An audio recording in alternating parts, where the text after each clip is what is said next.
I believe in possibilities. I think the world is a stage on which all of us can shine. I believe in the impossible. I believe in authenticity.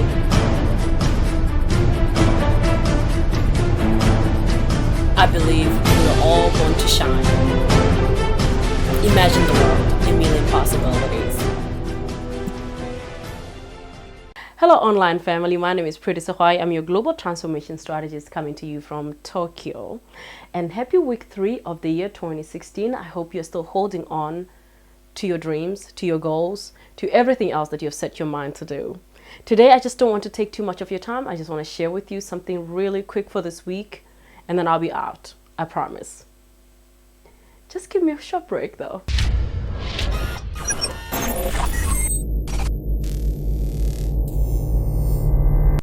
Great, now that you're still here, this is what I want to share with you. What got you started? It's simply a question. What got you started doing what you are doing? Whether it's your work, whether you're a student, whether you are a housewife, whether you're a business person, whether you're an author, a writer, a speaker, a preacher, what got you started? That's my question. Most times I hear people asking me the question, what keeps you motivated? What keeps you going, doing the things that you do? And I've been looking for the answer because, through my own experiences, through observing myself before I can actually open my mouth, because I don't want to get myself in trouble. And I realized that in as much as I'm passionate about what I do and I have clarity on most of the things that I'm doing, sometimes I really don't wake up on the mountaintop of victory and feeling like, yeah, I got this covered. Because, the truth is every dream that we have comes with its own challenges. It takes commitment, and the anatomy of commitment does not rely on our emotions, whether we feel high or we feel low. It depends on our decision and also our clarity in as far as the vision that is ahead of us is concerned.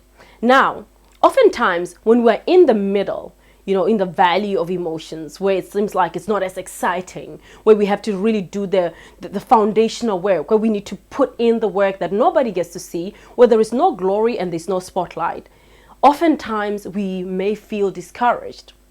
And sometimes that is a good indicator that you are probably doing something that you're not supposed to be doing. Or it's a good indicator that you need to work more on your character in as far as your dream is concerned.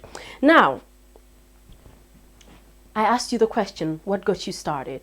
So if you get to those points, ask yourself, what got me started in this business? What got me started in this ministry? What got me started writing this book? What got me started in this course that I'm doing? What got me started? And oftentimes when we go to that basic place, going back to the basic, going back to the classroom where we actually review where we were when we first made the decision, half the time we find our answers locked in those places. Because then you start to remember that young girl who was very hungry for that opportunity that now you're wasting. Then you remember that person who was praying for the opportunity that right now you're complaining about, that right now you are not appreciating and valuing as much as you need to do. You start to remember that person who was like, I want my own business. I don't want to work for someone. I don't want this. We all know where we were when we were asking for the things we were asking for, or when we were chasing the things that we are now chasing and we are in. And sometimes they present us with problems. We're like, oh dear goodness, maybe if I didn't have to be in school, I could be earning money. If I didn't start my own business, I could be earning this, I could be doing that. If I didn't start a ministry, if I didn't start this, if I didn't promise this, I could be, I'm sure you can relate. So recently I went back personally to the basics. I went back to the classroom. I went back to why I started. And believe it or not, I started to see me when I really wanted it badly. And that's the reason I started. I started because it was attached to a vision. It was attached to a bigger picture. I started because what I'm doing now prepares me for what's going to be coming next. So don't be discouraged. This week, go back, review, and keep on fighting. Remember, The world is all gates and all opportunities. So imagine the world, a million possibilities. See you.